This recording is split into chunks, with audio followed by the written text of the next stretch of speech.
got a bad case, I'm turning it up. It's getting cold in here, so fire it up. I got a bad case, I'm turning it up. It's getting cold in here, so somebody fire it up. Hello guys, this is NDT Zombie Boss, and Call of Duty Ghosts is coming out tomorrow. Are you guys excited? Because I'm not getting it on the release date. I'm getting it on Newbie Christmas. That was terrible. That was a bad intro. But on the other hand, in this video I'm going to be talking about the goods and the bads about Call of Duty Black Ops 2 in its entirety, going from zombies to campaign to the biggest part of this video, maybe multiplayer. But let's kick this video off with talking with the story. Treyarch did a good job with the story. They I like the little feel. It was really hard. It was like from playing the first Black Ops 1, Black Ops 1. I was playing it. I was like, how are they gonna make a sequel on this? This is like really hard if they're gonna make a sequel. Like, they did a really good job with making a sequel. Like, just one thing I wondered, who the heck Mason married? Had a child with like some Indian baby or something. I guess Mason. Yeah. I'm being stupid, but they did a good job on that. They also introduced something new to the story, which is crap, Strike Force missions. Oh no, one thing. Speaking about the story, it depending on what you do in the critical moments. It changes changes what's happening in the story. So then you can have like the most evilest ending to the most like moderate, like we done did something good here. We did good, but we still got more work to do. So like we just defeated the evil. We just obliterated them. And we just won. So proud of ourselves. That's just my little thing. I'm just saying. I'm trying not to give any spoilers to anyone who hasn't played it. If you haven't, then get your butt on so I can beat you. But Treyarch also introduced something called they introduced the credit class system to the story mode, which was really good. I like having the ability to have like any weapon I want in the story without having to like pick up weapons or something. I can have my own attachments, have my own perks, as you may want to call it.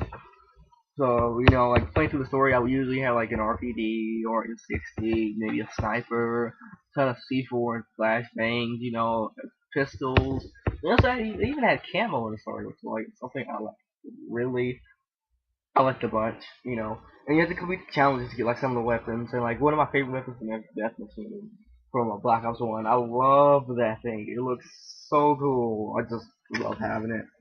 Off of that, let's talk about Strike Force missions, which also, if you fail the Strike Force mission, it changes the story of what happens. Like, you pass it, it's positive, and if you fail it, it's negative, which, the controls in it, like from changing from player to player, like camera, eagle view, whatever it's called, I don't know, it's pretty rough, and sometimes I feel like the AI was like really bad and stupid, like they would get themselves killed, and it's like, it was bad from time to time. But that's pretty much it from the story. Now onto my favorite game mode, which you guys know, it's definitely multiplayer. And LOL, Jake, just kidding. It's zombies.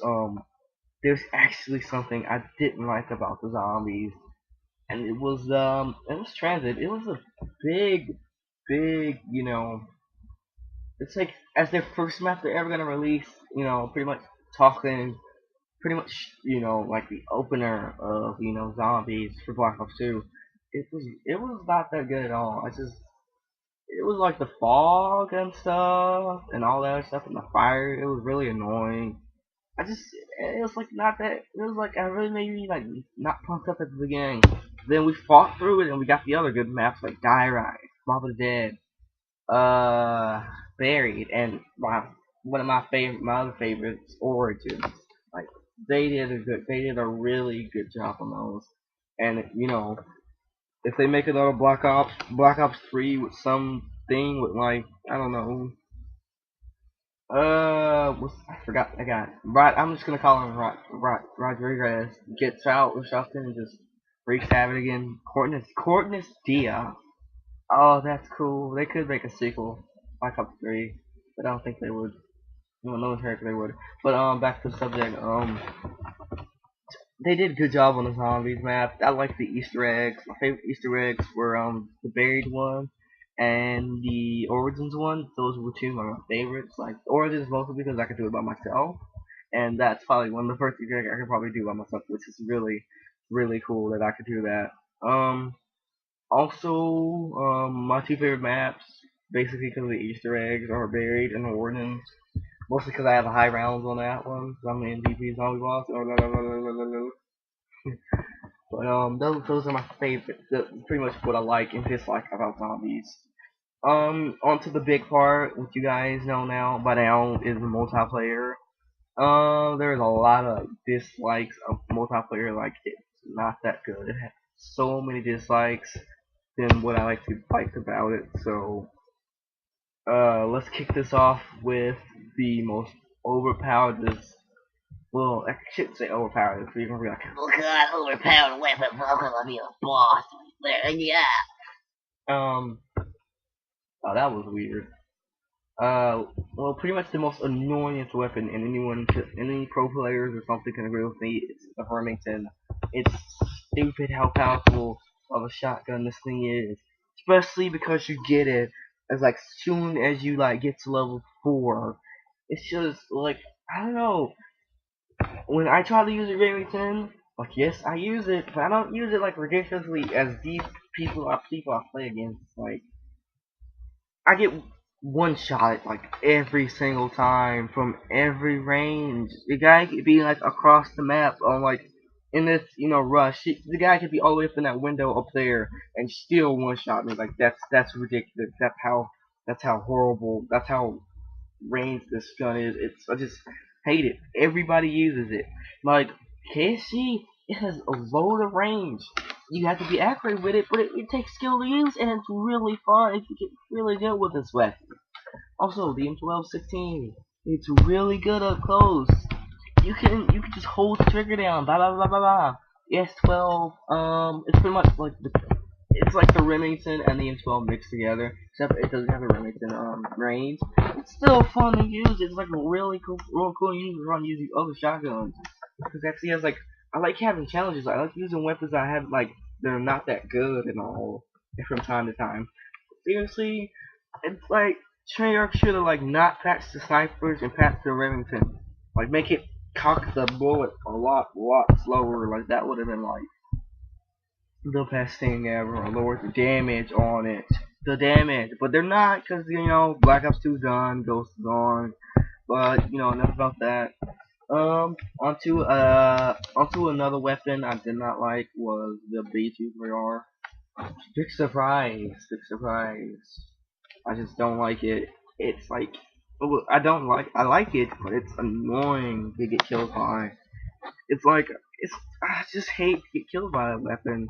It seems like everybody freaking like they pull it out and just like one burst and you're just dead. It's annoying. It's really annoying. Especially when you duel those things. It even beats a Remington, which is pretty much how stupid this gun is. And I can't believe I'm saying this. I just don't like it at all. It even beats a Remington at close range, which is like, wow, that means that thing is must be really, really stupid to beat a Remington at close range. But, it is. On to another thing I didn't like about Call of Duty was the target finders. It was good and all because it helped people like new people of Call of Duty help with their aim. Pretty soon, Treyarch, those guys become good and they know how to like not use it. And it stays in the game. There's no way unless they did it like they did with the combat training, like you only use it for these certain amount of levels and then you just stop using it. Which would be pretty cool for them to have that, to be honest. But pretty soon pro players become good and they just not me man. Newbies become good, they just sit there and they really use it. It's just stupid, they can't with it. But that's just like one stupid thing. Also talking about, people who have no skill based matchmaking is stupid. I'd be on like teams with like ranked 1 players, and while the other team's full of like 6 to 7s and massive to like 9, and they're not even in parties, and they just dominate my team. My team just keeps running out there, and I'm the only one doing work on my team and stuff. And it just annoys me how like I get terrible teams like all the time. Like that's why I pretty much play free for all, because I can hold up my own. It's just I just can never play team-based games again because I get the worst teams in history. It just never works out for me. But speaking about skill, also campers, they camp in corners the whole game. As you can see on this nuke town, my team is camping in their own spawn while I'm rushing out getting all the kills. Because if my teammates actually ran out of their spawn, they would get a lot of kills instead of just camping in their spawn. And it's stupid because if you camp, then you won't be getting more kills. You'll pretty much be stuck in your spawn and getting killed the whole time. Like these guys, they were camping, so I pushed them back so they pretty much stuck in their spawn. And they couldn't really get out because they were stuck doing that because their fault for camping in their spawn. They just lost. So camping's like the way of losing. Off of camping, the weapons and streaks. My favorite weapon, as you can see in this gameplay, is the MFFC. It's really powerful. A lot of pro player use it. Also, the FAL is my favorite. Fast fire rate, high damage. It's my favorite. My least favorite weapon is the PDW. It gives like too much low damage, low range, and all ridiculous recoil. My favorite streak in the game is the Lone Star. It gets a lot of damage. It kills a lot of people. You could just pretty much once you call it out, you can get like I don't know, like so many kills with it. It's ridiculous how good. I get like 65 Lone Stars called in. It was like 600 to 200. 600 or something kills with it. It's ridiculous how strong this thing is. Like, it's my favorite. My least favorite score streak is the Warthog. It doesn't really give you that many kills for what it is. You get like 5 to 10 kills with it. I mean, not 5 to 10. 5 to 2 kills with it. It's ridiculous, and other players can agree with me. That thing does not really get enough kills to like be worth it. Also, my favorite map, well, my least favorite map is Aftermath. It's too darn big. Why is it that big? Especially, like, it's good for, Ground War, but, like, regular 6v6, no, it's a long game. That's too much. I guess my medium favorite map is Nuketown. I really hate it sometimes, and I really love it sometimes. My favorite map is Raid, Slums, and Hijack because it's like a medium size. You can flank around and stuff. Get a ton of kills. So sorry about that. League play, which Call of Duty introduced it for pro players. It's good. It's fun. It gets annoying from time to time, but I like it. Also, Diamond Camo. I like it. They did a good job with the Sacred thing. This has been the end of the video. See you guys in Call of Duty Ghost.